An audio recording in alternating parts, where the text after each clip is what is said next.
ನಂತರ 14/10/2024 18 ಕೋಟಿ ಬಿಡುಗಡೆ ಮಾಡಿದ್ದೀವಿ.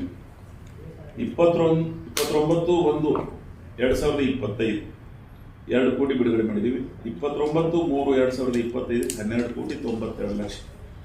ಸೊ ಈ ಮೊದಲನೇ ಹಂತದ್ದು ಏನು 818 ಕೋಟಿ ರೂಪಾಯಿ ಯೋಜನೆ ಇತ್ತು, ಇದರಲ್ಲಿ ಈಗಾಗಲೇ ನಾವು 224 ಕೋಟಿ 29 ಲಕ್ಷ ರೂಪಾಯಿ ಬಿಡುಗಡೆ ಮಾಡಿದ್ದೇವೆ. ಇದು ವಿತ್ ಡೇಟ್ ವಿತ್ ಫಿಗರ್. ನಿಮಗೆ ನಾನು ರೇವಣಸಿದ್ದೇಶ್ವರ ಯಾತ್ನೀರ್ ಅವರ ಯೋಜನೆ ಮೊದಲನೇ ಹಂತದ್ದು 29/8/2023 ಬಿಡುಗಡೆ ಮಾಡಲಿಕ್ಕೆ ಸ್ಟಾರ್ಟ್ ಮಾಡಿದ್ವಿ. ದುಡ್ಡು 224 ಕೋಟಿ 29 ಲಕ್ಷ. ಹೆಚ್ಚು ಕಮ್ಮಿ 17ನೇ ತಾರೀಕಿನ ದಿವಸ ಮಾರ್ಚ್ 2023 ವರ್ಕ್ ಆರ್ಡರ್ ಕೊಡ್ತೀವಿ. 9ನೇ ತಾರೀಕಿಗೆ ಪೂಜೆ ಮಾಡಿದೀವಿ. ಅದರ ಮುಂದೆ 29/8/2023 50 ಕೋಟಿ ಬಿಡುಗಡೆ ಮಾಡಿದ್ದೀವಿ ನಾವು. 50 ಕೋಟಿ 68 ಲಕ್ಷ. 21/2/2024 90 ಕೋಟಿ ಬಿಡುಗಡೆ ಮಾಡಿದ್ದೀವಿ. 16/4/2024 ಈ ಸರ್ಕಾರ ರಚನೆ ಆದ ನಂತರ ನೀವೆಲ್ಲ ಹೇಳೋದು 50 ಕೋಟಿ 69 ಲಕ್ಷ ಖರ್ಚು ಮಾಡಿ.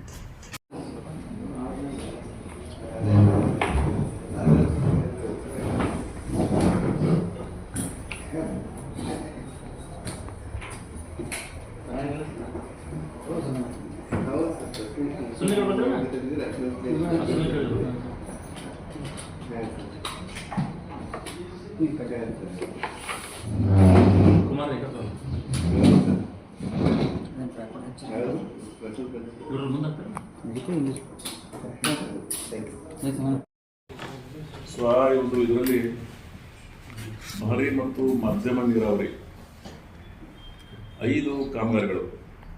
ಒಂದು ಎಲ್ಲಕ್ಕಿಂತ ಮುಖ್ಯವಾಗಿ ಈ ಸರ್ಕಾರದಲ್ಲಿ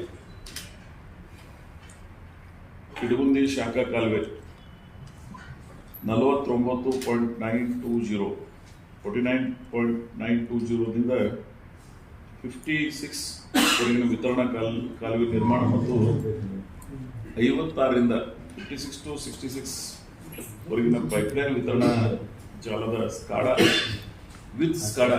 ಮೊದಲೆಲ್ಲ ಕೆನಾಲ್ ವಿತೌಟ್ ಸ್ಕಾಡಾ ಮಾಡ್ತಿದ್ದೇವೆ ನಾವು. ಸ್ಕಾಡಾ ಇತ್ತು ಅಂದ್ರೆ ವಾಟರ್ ಮ್ಯಾನೇಜ್ಮೆಂಟ್ ಚೆನ್ನಾಗಿತ್ತು ಅಂತ ಹೇಳಿ ವಿತ್ ಸ್ಕಾಡಾ ನಾವು ಮಾಡ್ತಾ ಇದ್ದೀವಿ. ಇದು 14,923 ಎಕರೆ ಇಂಡಿ ವಿಧಾನಸಭಾ ಕ್ಷೇತ್ರಕ್ಕೆ ರೇವಣಸಿದ್ದೇಶ್ವರ ಬಿಟ್ಟು ಇದು ಬೇರೆ ಈ ಯೋಜನೆ. ಇದನ್ನ ಒಟ್ಟು 534 ಕೋಟಿ ರೂಪಾಯಿದು ಈ ಯೋಜನೆಯನ್ನು ಮಾಡ್ತಾ ಇದ್ದೀವಿ ನಾವು. 36,850 ಎಕರೆ ಇವತ್ತು ನೀರಾವರಿ ಆಗ್ತಾ ಇದೆ. ಇವತ್ತು ಗಿಂಡಿ ವಿಧಾನಸಭಾ ಕ್ಷೇತ್ರದ 19 ಹಳ್ಳಿಗಳಿಗೆ ಇದರಿಂದ ಅನುಕೂಲ ಆಗ್ತದೆ. ಸೊ ಇದನ್ನ ಆಡಳಿತಾತ್ಮಕ ಅನುಮೋದನೆಯನ್ನು 24/3/2025 ಕೊಟ್ಟಿದ್ದೀವಿ. ಸೊ ಈ ಕಾರ್ಯಕ್ರಮನೂ ಸಹಿತ ಇದರಲ್ಲಿ ಕೊಡೋದ್ರಿಂದ ಭಾಳ ಮಂದಿ ಬರೀ ರೇವಣಸಿದ್ದೇಶ್ವರ ಒಂದೇ ನೀವು ಹೈಲೈಟ್ ಮಾಡಿರಿ. ಅದರಷ್ಟೇ ಇದು ಸಹಿತ ಅದು 28,000 ಹೆಕ್ಟರ್ ನೀರಾವರಿ ಆದರೆ ಇದು 14,923 ಹೆಕ್ಟರ್ ನೀರಾವರಿ ಇದೆ. ಯಾವ ಪ್ರದೇಶದಲ್ಲಿ ಅಂದ್ರೆ ಬಸ್ನಾಳ್, ಕೊಟ್ನಾಳ್, ತರಗ, ನಿಂಬಾಳ, ಹಂಜಗಿ, ಚೋಡಗಿ, ಅಂಜುಡಿಗಿ, ಬೆಳಗಾವ್, ಇಂಡಿ, ಗಡವಲ್ಗ, ಬಬ್ಲಾದ್, ಕ್ಯಾತನಕೆರೆ, ರಾಜನಾಳ್, ನಿಂಬಾಳ್ಕೇಡಿ, ಚೌಡ್ಯಾರ್, ಚಿಕ್ಕಬೇನೂರು, ತಡವಲಗ, ರೋಗಿ, ತೆನಹಳ್ಳಿ, ಲಿಂಗದಳ್ಳಿ. ಸೊ ಇಷ್ಟಕ್ಕೆ ಈ 14,923 ಎಕರೆ ಏನು ನೀರಾವರಿ ಆಗ್ತದೆ, ಇದು ಬಹು ನಿರೀಕ್ಷಿತ ಯೋಜನೆ. ನಿಮಗೆಲ್ಲ ಗೊತ್ತಾಗ ಇಲ್ಲೊಂದು ಇಂಡಿ ವಿಧಾನಸಭಾ ಈ ವೃತ್ತಿ ಪ್ರದೇಶದ ಅತಿ ಹೆಚ್ಚು ಅನುಕೂಲತೆಯಿಂದ ಆಗ್ತದೆ. ಇದು ಹೆಚ್ಚು ಕಮ್ಮಿ 15,000 ಎಕರೆ. ಈ 15,000 ಹೆಕ್ಟರ್ 36,860 ಎಕರೆ. ರೇವಣಸಿದ್ದೇಶ್ವರದಾಗ 53,500. ಸೊ ಎರಡೂ ಕೂಡಿ ಹೆಚ್ಚು ಕಮ್ಮಿ 60-70,000 ಎಕರೆ ಇವತ್ತು ಇಂಡಿ ವಿಧಾನಸಭಾ ಕ್ಷೇತ್ರದಲ್ಲಿ 80,000 ಎಕರೆ ಇವತ್ತು ನೀರಾವರಿ ಆಗ್ತದೆ.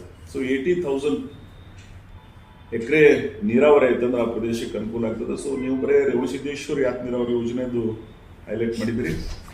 ಸೊ ಅದರಲ್ಲಿ ಇದು ಅದು ಒಳಗೊಂಡು